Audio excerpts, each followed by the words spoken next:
예, 그 지난 시간에 저희가 그 사무엘 상고를 한번 훑어봤잖아요. 그래서 이번에는 이어서 이 사무엘 하곤을 한번 그 통째로 한번 훑어보도록 하겠습니다. 그 지난 시간에도 말씀드렸다시피 이 사무엘 하곤은 쓰기는 사무엘 하곤이라고 쓰고 읽기는 이 다윗기라고 읽어도 무방합니다. 이제 처음부터 끝까지 온통 이 다윗을 주인공으로 한 그야말로 이 다윗에 관한 이야기이기 때문입니다.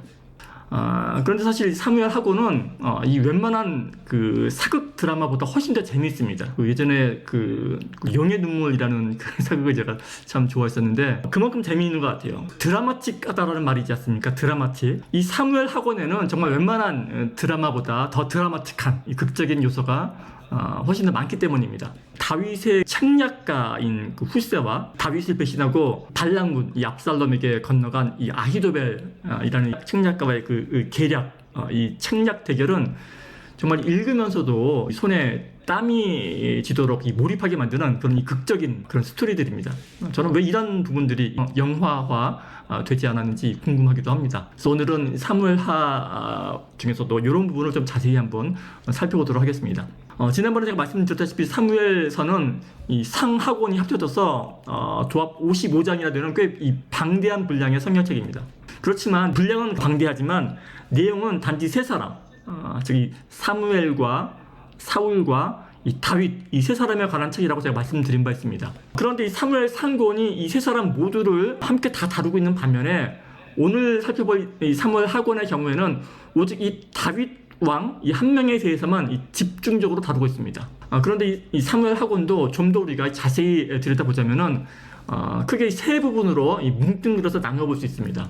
이 사무엘 하곤이 총 24장, 24장으로 이루어져 있는데 1장부터 10장까지가 다윗이 이스라엘 전체의 왕으로, 그러니까 왕으로 등극하는 과정을 다루고 있어요. 그러니까 1장부터 10장까지 전반부가. 그러니까 여기는 주로 이 다윗 언약으로 대표되는 다윗의 영광 그리고 다윗의 상승이죠. 상승에 관한 이야기를 주로 다루고 있고 그 이후에 11장서부터 20장까지는 그 유명한 그 밧세바 사건으로 대표되는 다윗 왕의 범죄, 이 범죄와 그로 인한 다윗 가문의 순환, 즉 이 다윗의 이 하락에 대해서 다루고 있습니다.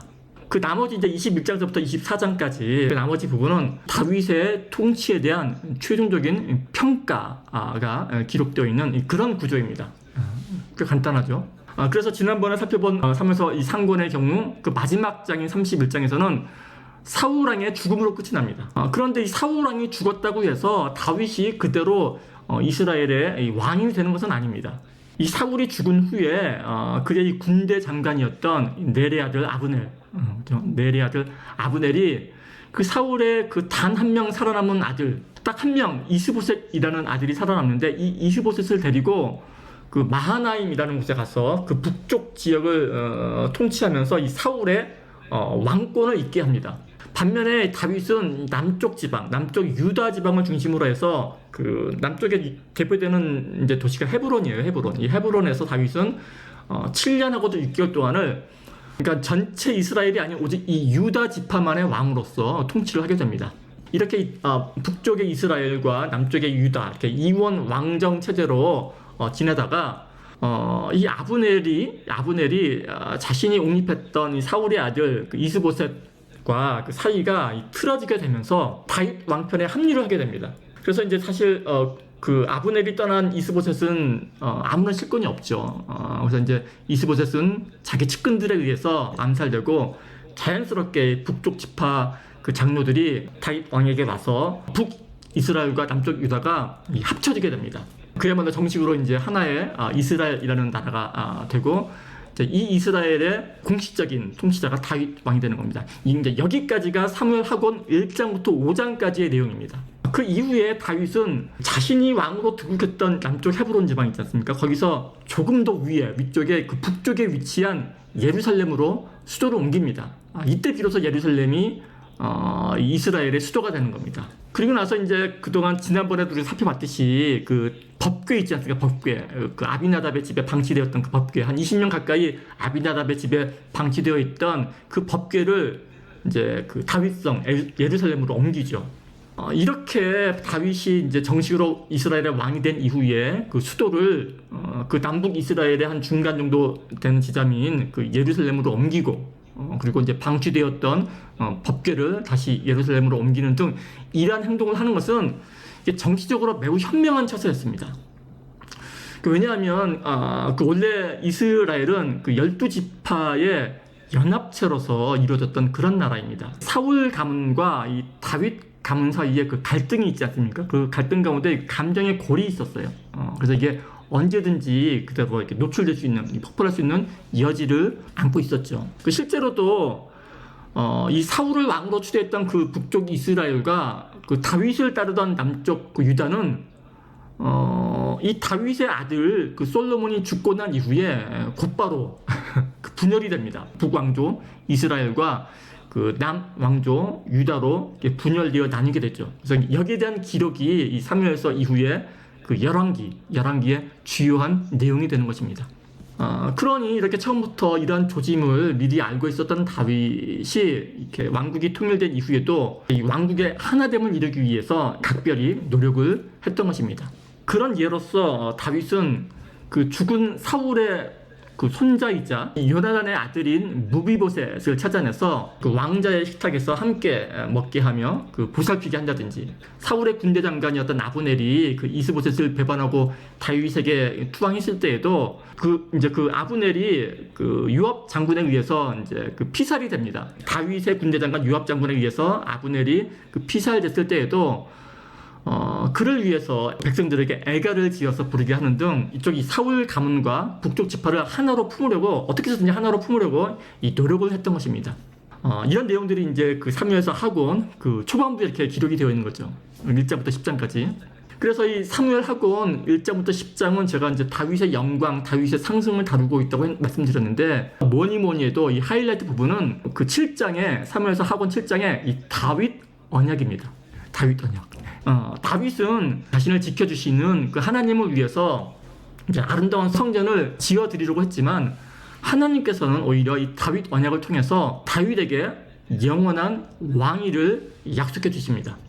물론 여기서 말하는 다윗의 영원한 왕이란 어떤 물리적인 혈통을 말하는 것이 아니라, 나중에 신약에 와서 그 예수님으로 말미암아 구원받은 그 신약 백성이 누리게 될 그 신약 백성으로서의 그 영원한 그 지위를 말하는 것이죠. 그러나 아무튼 이 사무엘서 이 하곤이 이 정작 강조하는 부분은 이러한 다윗의 상승, 다윗의 영광이 아닙니다. 실제로 사무엘서 하곤에서는 그보다 훨씬, 그러니까 다윗의 영광보다 훨씬 더 많은 분량으로 이 다윗의 범죄와 이러이러한 다윗 가문의 순환에 관한 내용을 훨씬 더 자세하고 상세하게 다루고 있는 것을 볼 수 있습니다. 그 대표적인 것이 바로 이 밧세바와의 이 간음 사건입니다.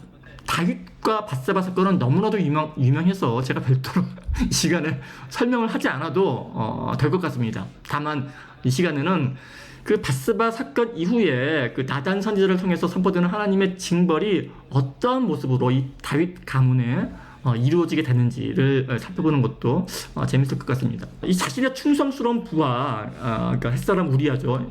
충성스러운 부하가 전쟁통에 나가서 목숨을 걸고 싸우고 있는 마당에 이 후방에 편히 앉아서 오히려 그 부하의 아내와 간음을 하고, 그것도 모자라서 그 사실이 들통날까봐 그 전장에 나가는 그 부하를 고의적으로 죽게 만든 그런 일은 정말 누가 보더라도 용납할 수 없는 끔찍한 이 범죄 행위일 것입니다. 그런데 이러한 파렴치한 범죄 행위를 다른 사람도 아닌 정말 이 하나님의 사람으로 추앙받는 다윗이 저질렀다는 것은 정말 도무지 납득이 되지 않는 그런 일일 것입니다. 그런데 저는 오히려 성경의 이 부분을 읽으면서 정말 성경이 하나님의 이 말씀을 전하는 책이 맞구나 하는 그런 사실을 저는 새삼 느꼈습니다. 왜냐하면 이 한편으로 생각해 본다면은 이 다윗은 이 하나님의 사람이기도 하지만 동시에 다윗 또한 이 한 사람의 육체를 지닌 나약한 인간, 즉 사람에 불과했기 때문입니다.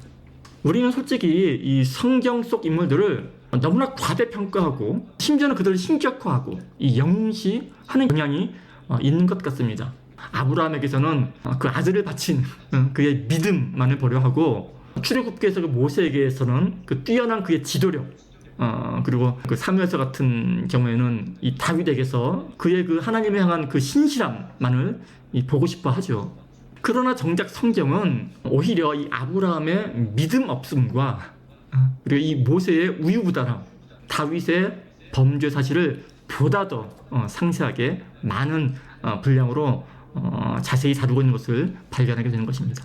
그들 또한 우리와 하등 다를 바 없는 이 평범한 인간 군상들 중에 한 명뿐임을 성경은 전하고 싶어하는 것입니다.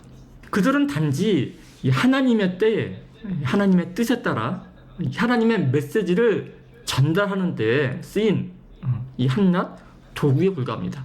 다만 그들이 칭찬받을 만한 면이 있다면은 그들이 그저 이 하나님의 도구로 쓰임 받을 때 이것을 거부하지 않고 이것을 온전히 자신의 삶 가운데 받아들였다라는 그러한 점일 것입니다. 그리고 성경은 이를 가르쳐 이 순종이라고 합니다. 사실 성도가 해야 하는 일은 이 순종이 전부입니다. 우리는 기를 쓰고 이 하나님의 영광을 위하겠다고 몸부림을 치고 난리를 치는데 그럴 필요가 없습니다. 오히려 이 하나님의 영광을 가장 잘 드러내는 사람은 하나님을 섬기기 위해서 뭔가를 막 열심으로 하는 사람이 아니라 오히려 차분하게 잠잠히 하나님만을 따르는 그러한 사람인 것입니다. 사실 사울과 비교해서 다윗이 가장 돋보이는 부분도 바로 이 부분입니다. 이 사무엘서 학원에서 보여지는 다윗 왕의 모습은 그저 주변의 평범한 다른 왕들, 이 고대 근동의 제왕적인 그런 인간 군주의 모습과 하등 다를 바가 없습니다. 당시의 왕은 그 무엇이든 자기가 하고 싶은 것은 마음껏 할 수 있는 그런 사람입니다. 그런 사람이 왕이었습니다. 자기가 취하고 싶은 여인이 있다면은 남편이 있군 없군 아무 상관이 없습니다. 말 한마디면 누구든지 살릴 수도 그 자리에서 죽일 수도 있는 권한을 가진 사람이 바로 그 당시에 왕이라는 신분의 사람이었던 것입니다. 다윗도 마찬가지였습니다. 다윗도 실제로 밧세바와 간음을 하고 또 그의 남편을 죽음으로 몰아넣고도 밧세바와의 사이에서 나온 그 아이가 태어날 때까지도 자신이 무슨 죄를 지었는지 죄를 지은 조차도 몰랐습니다. 행복하게 살았던 거죠. 1년 동안 애 낳고 밧세바하고. 그런데 이 다윗이 달랐던 점은 이 선지자 나단을 통해서 하나님의 책망을 들은 이후에 자신이 하나님의 자녀라는 거죠. 이 하나님의 자녀로서 자신이 무슨 짓을 했는지를 돌아보았다는데 달랐던 점이 있는 것입니다. 그 이웃나라 다른 군주들처럼 백성들 위에 군림해서 자신이 하고 싶은 일을 마음껏 다 하는 그런 게 아니라 자신은 하나님의 주권 아래에 있는 하나님의 자녀임을 깨달은 것입니다. 사실 신앙생활은 이것이 전부입니다. 우리가 어느 시대에 어떤 모습으로 살아가든지 왕의 모습으로 살아가든지 회사원의 모습으로 살아가든지 아무 상관이 없이 그저 내가 누구이며 어떤 정체성을 지니고 살아가고 있는지를 깨닫는 것이 가장 중요하다는 말씀입니다. 다윗 왕이 그렇게나 끔찍한 죄를 저지르고도 성경을 통해서 위대한 왕으로 칭송받는 이유도 바로 여기에 있습니다. 비록 그는 잠시 하나님의 자녀로서의 정체성을 망각하고 이 절대 군주로서 자기가 하고 싶은 일을 마음껏 행했지만 이 범죄를 저질렀지만 곧바로 이 선지자 나단을 통한 하나님의 음성을 알아차렸습니다. 그리고는 돌이켜 철저한 회개를 합니다. 그 유명한 그 시편 51편, 다윗의 시편 51편은 이 당시 다윗의 심정을 노래한 시편으로 유명합니다. 눈물로 침상을 띄었다라는 그런 이 시편 51편은 당시에 다윗의 철저한 회개로 인한 그 심정을 노래한 시편이죠. 사람은 누구나 불완전합니다. 사람은 누구나 잘못을 저지를 수 있습니다. 그러나 이것을 깨닫고 돌이키는 사람은 별로 없는 것 같습니다.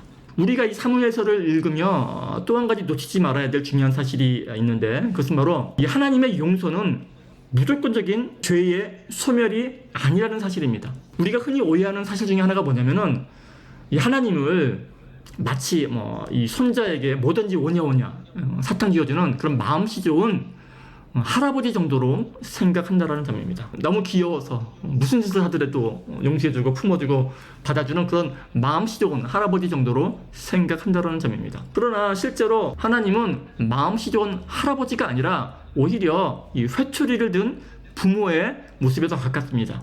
아니 그보다 오히려 이 공정한 재판관의 모습에 더 가까울 것입니다. 비록 하나님은 인자하셔서 그 죄로 인해 그 하나님과의 관계는 끊지 않으시지만, 그 관계는 정리하지 않으시지만 그 죄값만은 철저하게 물으시는 분이십니다. 이 다윗의 경우도 마찬가지입니다. 하나님께서는 다윗의 철저한 회개를 보시고, 그 눈물로 침상을 띄우는 그 철저한 회개를 보시고 그를 용서하십니다. 그러나 그가 저지른, 이 다윗이 저지른 죄값에 대해서는 철저하게 따지십니다. 다윗이 우리아의 아내를 이 범한 그 더러운 죄에 대해서는 그의 아들 압살롬의 반역으로 말미암아 자신의 후궁들이 공개적으로 능욕을 당하게 함으로써 더욱 크게 되갚음 당하게 하시고, 그 우리아를, 그 충성스러운 종 우리아를 죽음으로 몰아넣었던 그 죄에 대해서는 자신의 아들, 그 밧세바가 낳은 그 아이의 죽음과 장남 암놈의 죽음, 그리고 그 암놈을 죽인 그 반역한 셋째 아들은 그 압살롬의 죽음, 그리고 그 사지로 내몰렸던 자신의 처지 등으로 수십 배 되갚아 돌려주시는 것입니다. 오늘날 우리는 신앙생활을 하면서 사랑의 하나님, 그러면서 이 하나님만의 은혜를 바라보는 경향이 있는데, 사실 성경은 동일한 무게로 하나님의 공의, 하나님의 공의를 강조하고 있음을 간과해서는 안 될 것입니다. 서두에 사무엘 학원이 웬만한 드라마보다 더 재밌다고 말씀을 드렸는데, 이번에는 제가 이 압살롬의 반역 이야기를 좀 자세히 들여다보도록 하겠습니다. 이 다윗의 여러 아들 중에 그 장남이 암놈입니다. 암논. 순놈이 아니라 암놈입니다. 근데 이 암논은 순놈입니다. 뭔 소리입니까 이게? 그러니까 이 장남, 이 순놈, 암논이 그 다윗의 배다른 여동생 다말을 사모하다가 이 다말을 강제로 범하는 사건이 발생합니다. 그러니까 이 근친상간의 성폭력 사건이죠.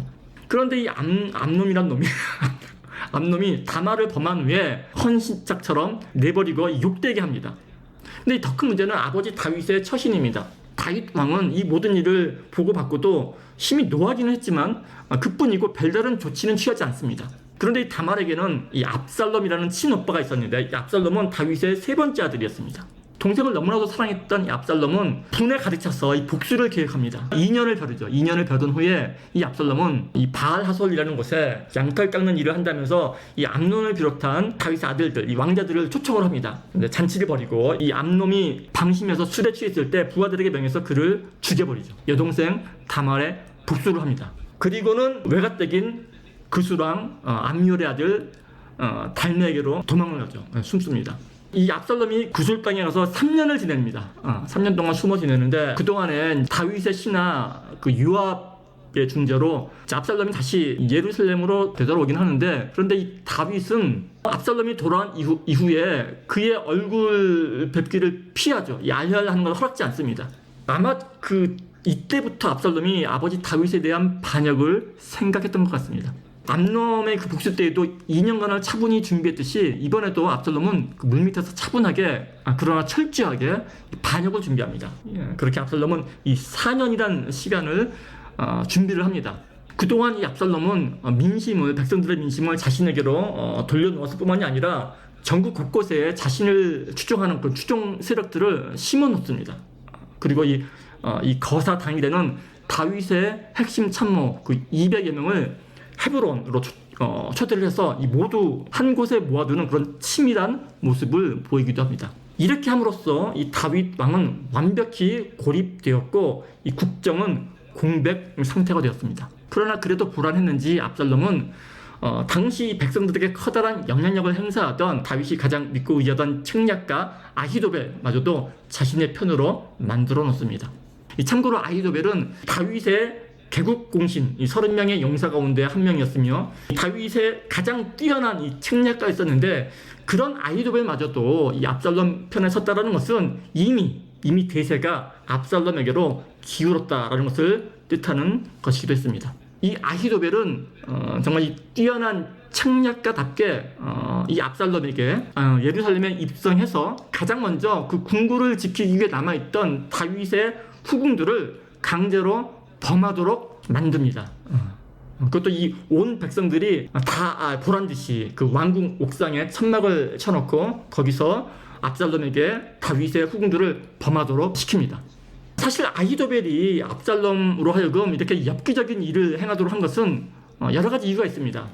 이렇게 공개적으로 행함으로써 그 아버지 다윗이 가졌던 모든 것, 그러니까 왕권과 궁궐, 재산, 심지어는 그 아내로 여겨지던 그 후궁들까지 모조리 자신의 처지가 되었다. 이제 세상의 주인이 바뀌었다라는 것을 이 만천하에 공개적으로 선포하는 것이죠.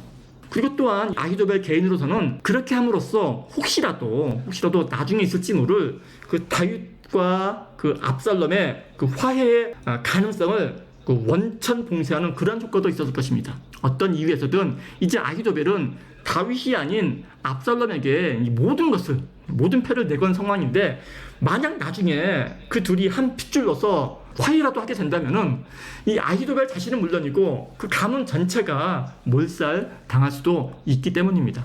뛰어난 책략가다운 그런 계략이었던 것입니다. 이렇게 성공적으로 예루살렘 입성을 마친 이 압살롬과 아히도벨은 그 다음 계획을 수립합니다. 이때도 아히도벨은 정말 뛰어난 계략을 선보이는데, 이 다윗이 늙은 몸을 이끌고 또한 이 병약자들과 함께 도망갔기 때문에 이 얼마 가지 못했을 것이고, 더구나 지금은 지칠 대로 지쳐있는 상태이기 때문에 여세를 몰아서 따라잡으면은 손쉽게 이 반란을, 이 내전을 종식시킬 수 있을 것이니 그 병사 12,000명만 내어주면 오늘 밤 안으로 이 모든 상황은, 이 전쟁을 종료시킬 것이다.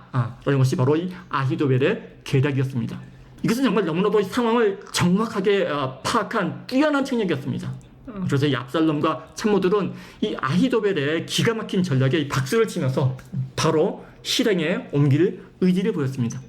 그야말로 다윗의 운명이 이 풍전등화 같은 그런 위기에 놓이게 된 것입니다. 그런데 이때 정말 아무도 생각하지 못한 그런 돌연 변수가 생겼습니다. 지금까지는 이 아히도벨의 계략이 너무나 뛰어나서 이때까지 이 압살롬은 아히도벨의 계략대로 이 토시 하나 안 바꾸고 즉시 따라서 실천했습니다. 그래서 한 번도 실패하지 않고 지금까지 승승장구했는데, 이 처음으로 이 중요한 기로에서 압살롬이 최근에 투항한 이 후세라는 사람의 의견도 한번 들어보기로 결정한 것입니다.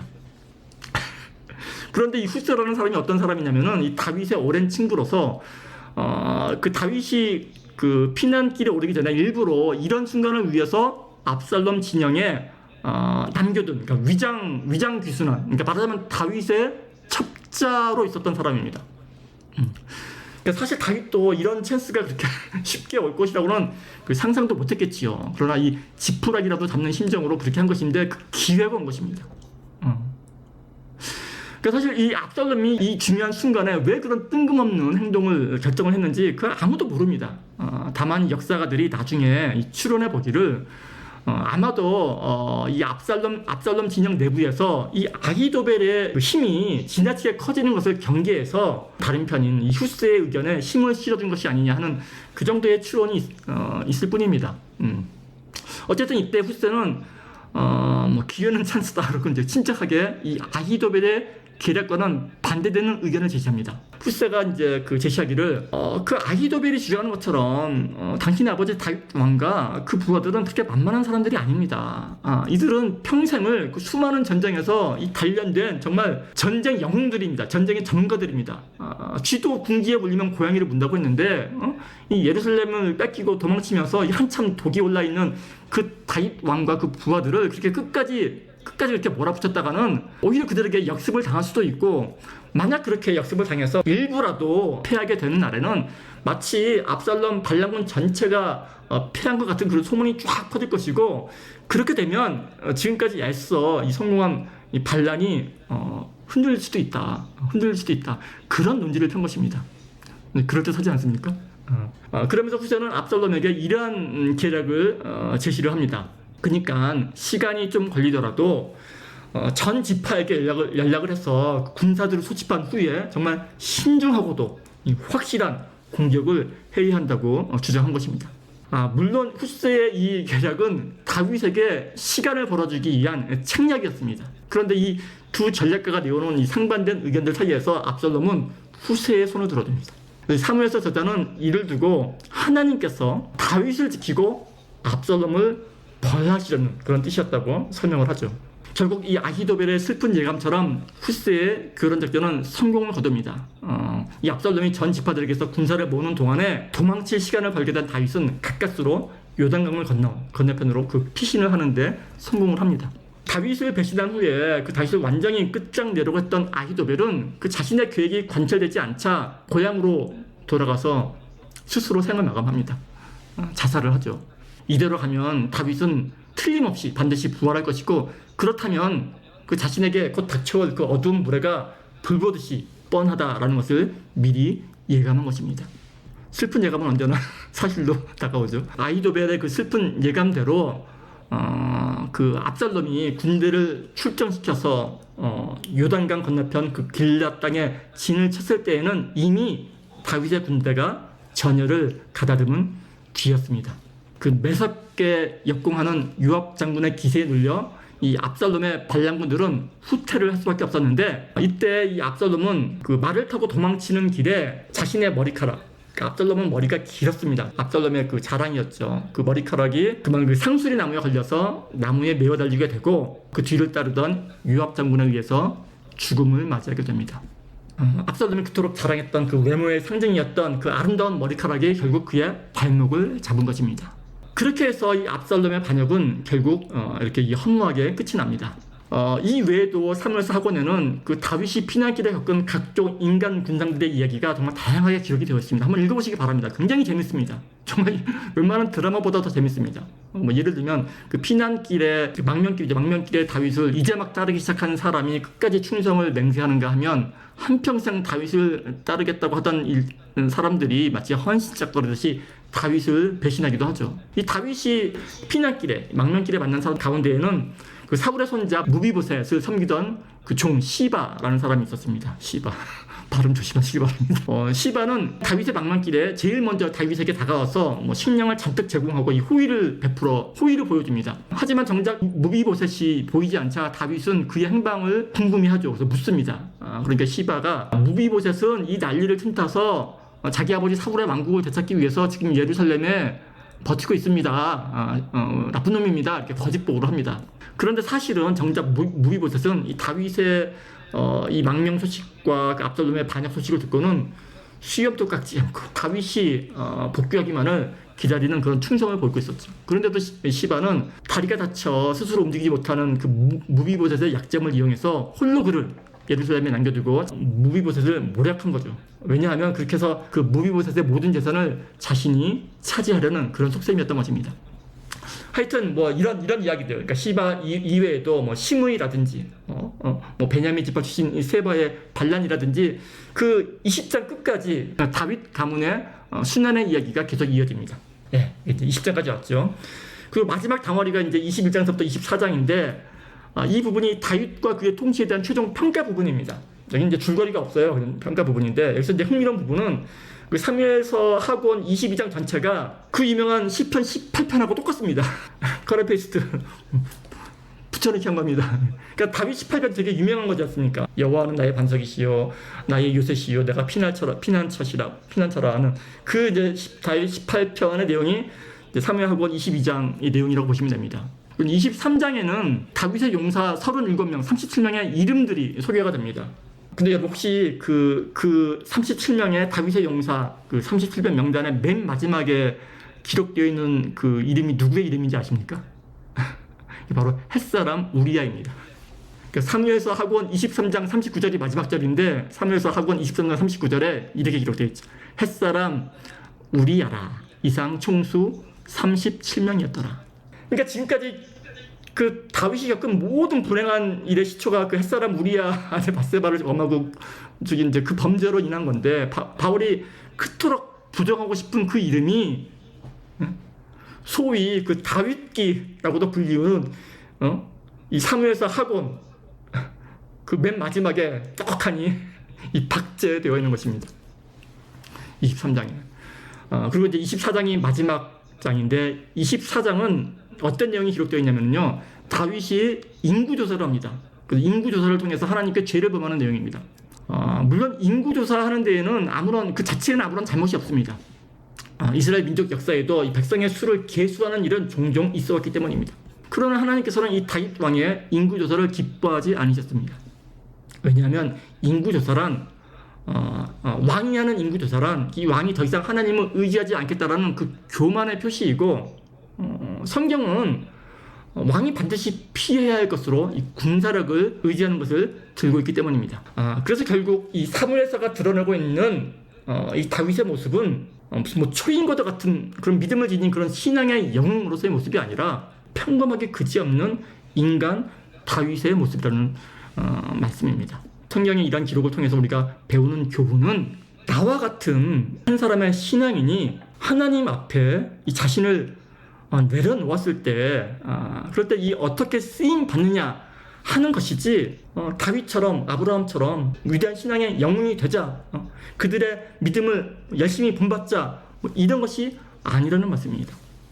그리고 이것은 비단 사무엘서의 다윗의 모습에서뿐만이 아니라 아브라함과 모세를 비롯한 모든 신앙의 선배들의 이 한결같은 모습이며 신약에 와서는 우리처럼 육신의 옷을 입고 죽기까지 순종하셨던 예수님의 모습이기도 한 것입니다. 말씀을 맺겠습니다.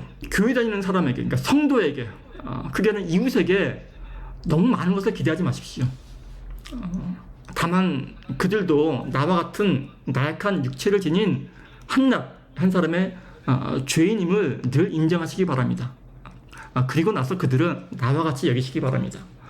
그 이웃을 내 몸처럼 사랑하라 하신 예수님의 말씀은 퍼주고 사랑하라 뭐 이런 뜻보다는 그냥 이웃을 나처럼 여겨라. 나처럼 늘 실수하고 후회하고 뭐 믿음 없는 그런 불쌍한 존재를 여기고 그들을 늘 이해하는 마음으로 바라보라는 그런 뜻의 다름 아닐 것입니다. 그래서 이웃을 늘 내 몸처럼 여기며 사랑하시는 저와 여러분 되시기를 예수님의 이름으로 기도하며 바라겠습니다.